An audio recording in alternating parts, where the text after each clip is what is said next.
Welcome back to the 2-Minute Warning. Back on the topic of the NFL. Today we are talking Cleveland Browns. They just signed Jadeveon Clowney, $8 million guaranteed, worth up to $10 million for the Cleveland Browns. I think this is really big. So today, 2-Minute Warning, going to be reacting to that. So that's what we got on the table today. But before we get into that, question of the day, and that is, do you guys think, assuming the Chiefs are at the top in the AFC, do you guys think the Browns are now the biggest threat to knock them off and eventually win the conference possibly? I mean, you could say the Bills, their teams in the AFC, Ravens, the Chargers, Ravens, whatever. Do you think the Browns are the biggest threat to the Chiefs out of the AFC? That's the question. And of course, at the end of the video, you'll hear Jay and I's opinion. But Jay, Jadeveon Clowney, head to the Browns. What does this mean?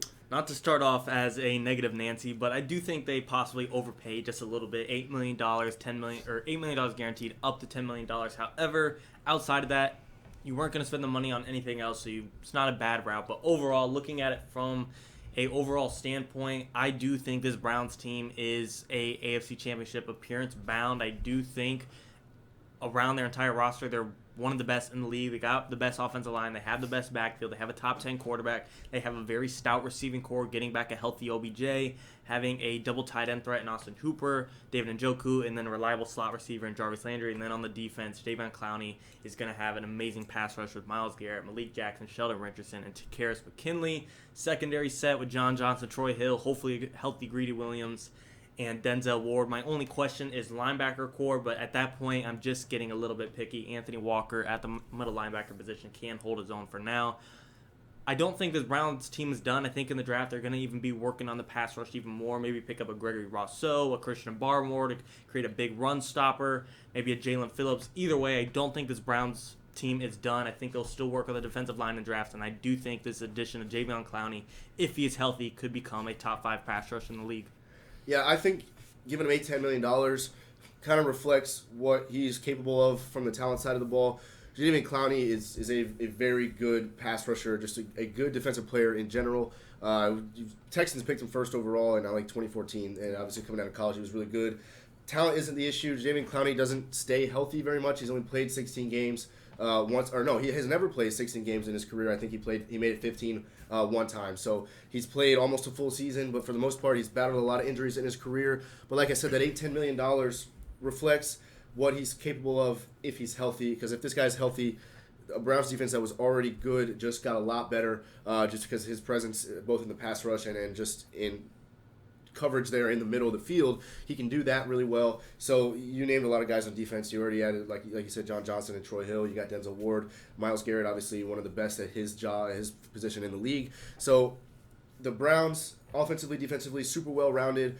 We've talked so highly about them. You add Jadeveon Clowney, and if he stays healthy, this Browns team just took a huge step up from already at a high spot. Yeah, my question is Jadeveon Clowney going to try and give it all to turn his career around, maybe the following year try and get a huge paycheck, or now that he's on a Browns roster that has some depth at the defensive line with Malik Jackson, Sheldon Richardson, Myles Garrett, and Takkarist McKinley, is he going to take that into advantage and therefore play limited snaps so he can kind of, solidify that he's going to be healthy all season? So is he going to take some time off and limited snaps so that he can be healthy and play the entire season and into the postseason?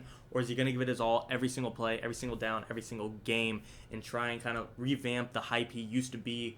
Overall, yes, he's been overrated at times, and yes, he's been injured a lot of times, but when he's healthy, if you don't think Jadeveon Clowney is a good player, just out of your mind. His raw skill and talent and presence on any team has been huge. He was big with the Texans. There was a lot of hype there, but even when he went to Seattle, his presence and his leadership was a big thing there. In Tennessee, we really never got to see what he could be. And I think the Browns is a team he could turn himself around, especially being well coached by Kevin Stefanski, Coach of the Year in 2020.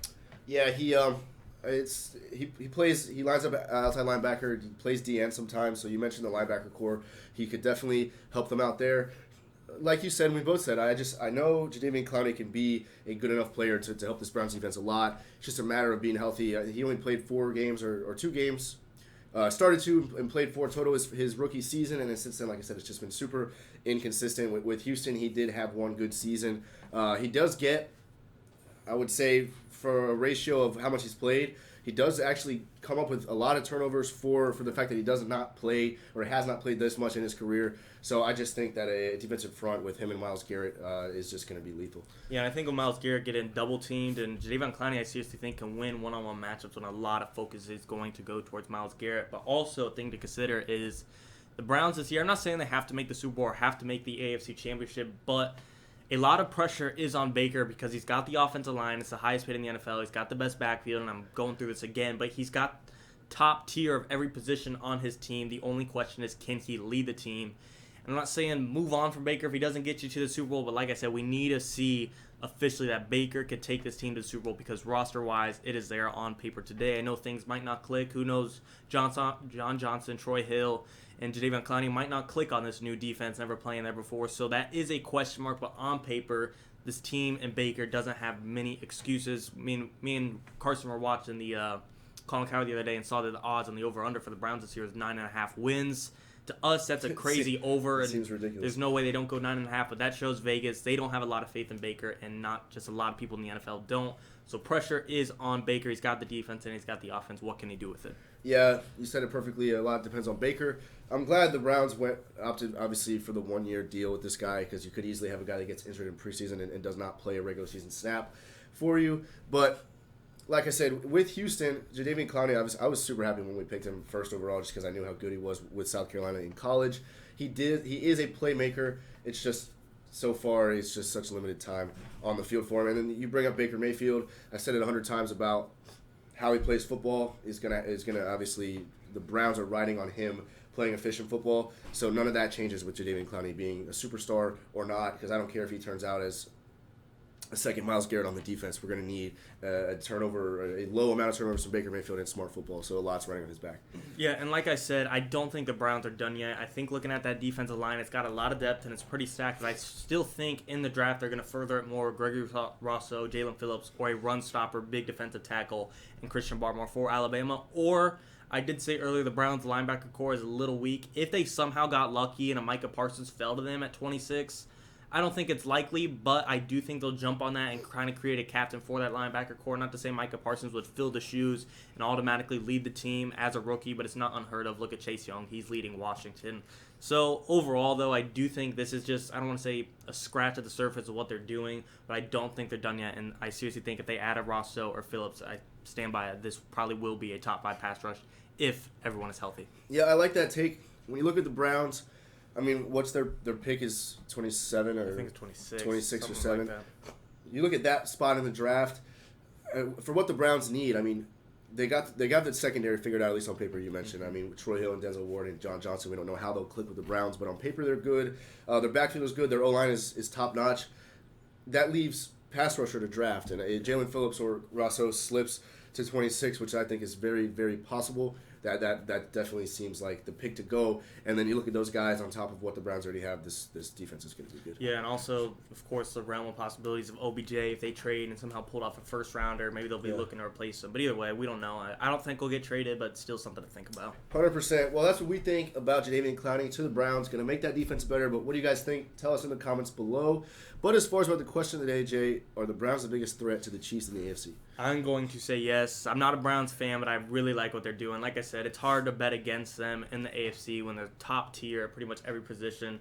Even quarterback's a little bit questionable. Even then, he's top 10. It won't be easy to overcome Josh Allen, but I feel like it's just Josh Allen and Stephon Diggs holding the Bills together. Yeah, there's more out of that, but I feel like the Browns are overall more put together. Yeah, I kind of want to say Bills.